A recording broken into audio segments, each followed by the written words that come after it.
So Children's Trust is we're actually a quasi-state entity, so we're part state agency, we're part nonprofit. We were originally created to prevent child abuse, but over the years we've had lots of changes. We've had mergers with other smaller nonprofits. So our work now is more than just preventing abuse and neglect. It also includes unintentional injury. And so that's a pretty big umbrella with a lot of opportunity for impact in the state. So our work, we don't do any direct service. We contract with organizations that do direct service, so things like home visiting. We might contract with organizations that do parenting classes, work to educate families on child passenger safety, so runs the gamut in terms of programs that we're involved in. My piece of it's policy, so as the director of policy, I'm responsible for creating our legislative agenda, and that includes both state and federal legislation. So we follow legislation, we write legislation, we provide testimony on it, and we gather our partners together when we've got a big issue that we're working on and we need help. We have been very fortunate over the last couple of years to lead our state's early childhood common agenda, which is focused just on policies 0 to 5. And we've had some great organizations like the United Way and Institute for Child Success that have partnered with us in that. So part of my work is overseeing that as well. So I think the Children's Trust does that from a lot of different ways. I mean, I think about whether it's the organizations that we're serving, so the families that we see with home visiting, so it might be a young mom and her first child, and we're helping her navigate parenthood. We're helping her figure out what's everything that you need to know as a parent, but nobody tells you when they hand over the baby to you in the hospital. It's helping her figure out her educational attainment, her strengthening her in terms of her opportunities in the workforce. So I see it definitely from a program side. I see it from the policies that we work on too, knowing that, there are a lot of people or a lot of children in our state that are vulnerable to abuse and neglect, and many of them are young girls. And so the policies that we advocate for really seek to change that and shift that to prevention so that we're not having to deal with those situations. And then I think just how, we go about finding either volunteers or staff to come on and looking for the best and the brightest. And I think especially our grad students, I'm definitely a little partial, but I think they're some of the best. I mean, they're all women. And they all just bring a lot of really good experience and wealth of knowledge with them. And again, they make stuff happen and they make Children's Trust look really good, and they do it with ease. And so I think it's again in how we cultivate our volunteers and staff. So I came into that role with teen pregnancy prevention as a grad student, as being brand new to Columbia.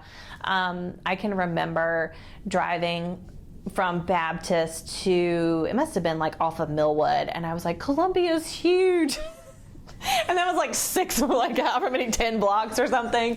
I'm like, I'll never understand. I'll never figure out this city. I don't know what I'm doing, which was true on a lot of levels. But, I think there's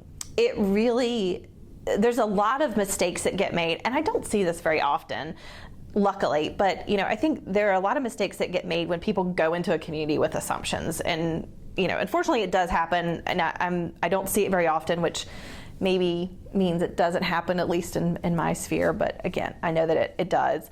That we go into communities and we think we know the best solution, and we think we know what everybody needs or what the challenges are. But there is something to be said about, and it sounds so cliche, but listening, and truly listening not to respond, but to listen to understand and try and figure out what the challenges are, hear firsthand from the community members. I can remember I had a really close partner that I worked with, and she actually works for Children's Trust now. Karen Duke Smith, and we went down. She had a program, teen pregnancy prevention program in Lower Richland, and I would go down with her and just sit in these sessions, and she would introduce me to people that she worked with, and so I could start developing those relationships, and not to necessarily come down there to do anything, but just to come down there and just learn about the community. And I, saw that done really well too as I moved into some other work with Julie Smithwick and Passos, and that's their model of just, we're here to learn and we're here to represent the community. I sat on her advisory board for a while, and I mean, they just live that, and they have voices at the table that represent the community. So it's not like we are going to you and we are providing the service to you, but no, this is truly a two-way partnership and two-way communication. And I think that is so key, and I see more and more of that happening now, which is great. But every time, and we'll do community conversations across the state, and we'll take data and we'll talk about child well-being in a particular part of the state, or we'll talk about policy, and every single time I will learn something new. And so I think you could do this for like 100 years and you would still learn something new, because there are such little nuances, from community to community. And Columbia is a community, but we're filled with thousands and thousands of other communities, and every single voice within each of those communities deserves to be heard, and deserves time for someone to actually sit down and hear, because if we're not using that to inform our work, then our work is misguided. I think it's vital because it's not often that, I don't know if this has just been my perspective, but it's not often that women are told how to advocate for themselves. I think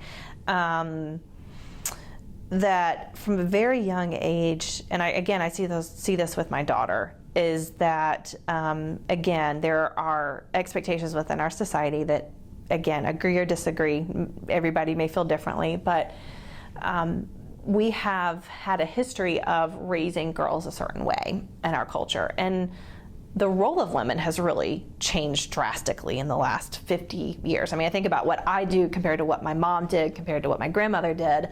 And I think about the world in which my grandmother, even my mother, grew up in, and there wasn't the opportunity or the platform to really advocate. It was just sort of like, all right, well, this is, accept it for what it is.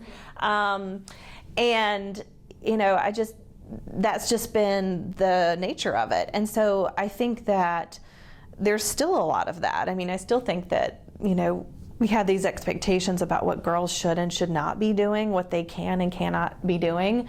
And so I think you have to have advocates that are going to step up and say, no, that there really is more to it than this, or that's this piece of the picture, but that's not the rest of it, or this is your perception, not the reality. And I think, you can get on social media, you can get on Facebook, you can get on Twitter, and you will still see people that will perpetuate that and will say, no, this is what women should be doing, or this is what they shouldn't be doing. And so I still think there's such a need, because there's just different power dynamics, and I think 9 times out of 10 women are going to lose if the power shifts and it's not in their favor.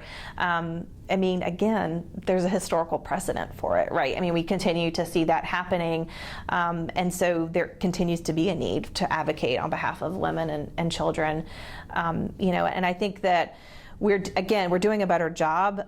There are some really awesome organizations in Columbia. Just thinking, like Passos is one that, comes to mind. Wren is another. Like, there are just these phenomenal organizations that have really sort of like gotten their feet underneath them and are like moving ahead and really making some stuff happen.